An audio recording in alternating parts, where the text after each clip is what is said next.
thinking about the moon, been thinking about the stars again. Hi beautiful people, welcome back to my channel. As you can see by the title, today is another hair video. Yes, and you know, the hair has grown after the second big chop. I'm even having like, you know, my whole hair is literally blocking my TV. What? Baby! Shout out to the natural hair ladies in South Africa that I feel actually do it justice. Yazin, they give it to us clean. So please keep in mind that this video is now for those people who have already started your natural hair journey. You've established a routine, okay sis, and now you're just like, okay, I don't know where to from here. After this, then what? Okay, you have to keep track of what works for you. Trying to sound very discouraging or anything like that, but if you go natural, you have to keep track of your hair, what your hair likes, what your hair doesn't like. I'm low porosity, and if you are low porosity, there's just certain things that are not going to work. You don't know how much is too much, especially when it comes to protein. Tip number 2, or T's and C's number 2, is that I feel like it's very important, is you need to get ahead of the dryness.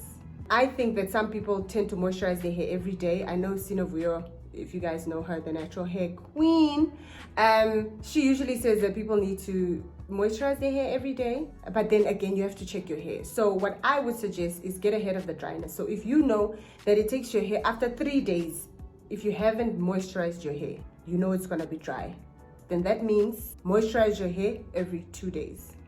When you are doing your moisturizing every 2 days, you need to use a big spray bottle. Just use a big spray bottle, put some peppermint essential oils in there. Pro tip: peppermint oil is the only essential oil that is scientifically proven to assist in hair growth.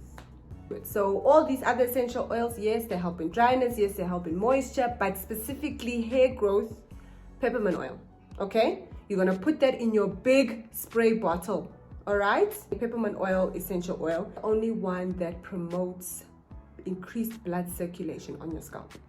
Increased blood circulation means all the nutrients are gonna flow, honey. If they flow up there in your scalp, honey, that new growth, honey. Okay? So, yes, peppermint oil, essential oil, great. Love it, use it, thank me later. It's important to know that certain oils have certain functions.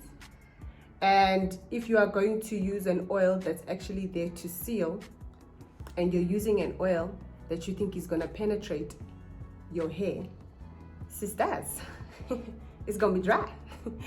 Baby, Sahara, desert, okay?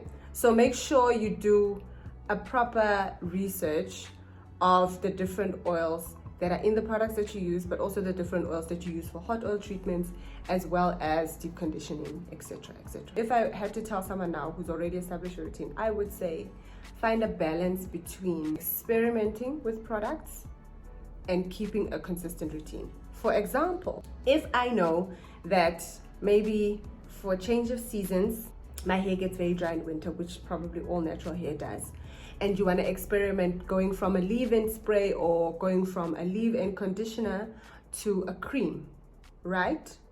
And you've already established your cream, you check the first 5 products of that cream, you make sure that it is products that would work well with your hair. So you start one product change at a time. So if you go lock method or if you go LCO method, only change one product in the 3 steps or in the 4 steps, okay? And experiment like that. So I think that's one of the things where what I should have done first. Protective styles.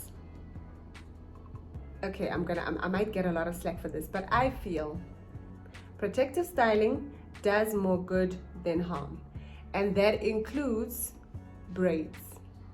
The longer you leave your hair alone, the better. I have been on a taking braids out, putting braids in. Now don't get me wrong, I know how to take care of my hair when it's in braids. I also know the texture of my hair, the density of my hair. I know what breaks it off.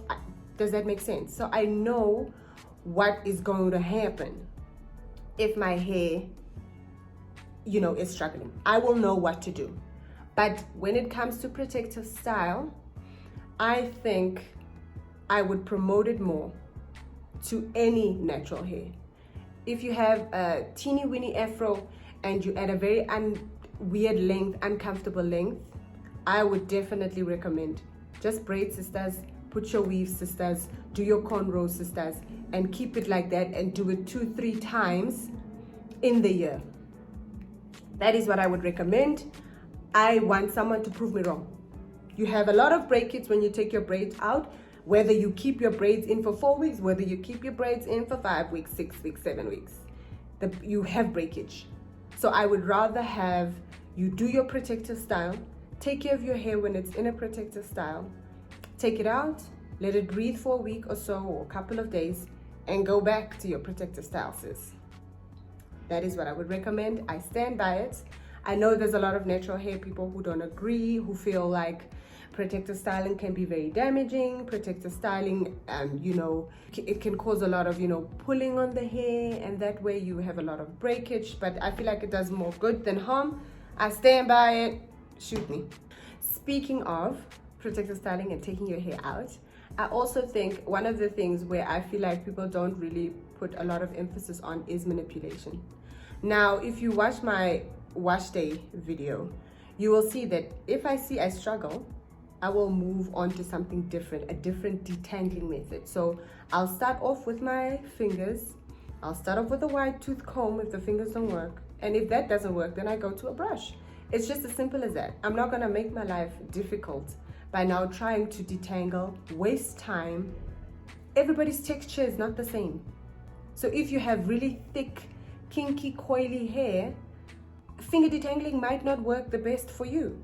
So it's okay to use a wide tooth comb. It's okay to use a brush. And I feel like a lot of people promote finger detangling so much that you almost feel guilty for using a different tool. If you are looking for a sign to brush your hair, to detangle your hair with a brush, with a comb, this is it. How do I feel about bonnets and satin pillowcases? Yes to them. I find that they work really well for me, especially if I washed my hair later in a day, right? And my hair is still wet. So now I've washed my hair, I've put on some styling products, and let's say I twisted it up and my hair is still wet. I find it very beneficial to keep the moisture in when I put a bonnet on and I sleep with my silk satin pillow. So the bonnet, I get it from Clicks, and the satin pillowcase, you guys know Sinovuyo has Love Kinks, but the one I bought was from Just Shea Butter. So this is the one that I got from Just Shea Butter. It was in front, and I sleep like that. So yeah, I recommend it. I know there are people who feel like, there's no difference. There's a difference, baby. There's a difference. Stop it. Your hair is dry. You haven't moisturized. You're sleeping on a cotton pillowcase. Stop it. And that is it for this video, guys. Thank you so much. I hope it was helpful. Please ask me questions so that I can answer them in the comment section below. Make sure you subscribe, make sure you like, make sure you share. Let's discuss it, man. Tell me your experiences with natural hair. If you're thinking of going natural, watch this video and watch the previous one, okay? Guys, stay awesome, stay fly, stay beautiful. I'll see you on my next one.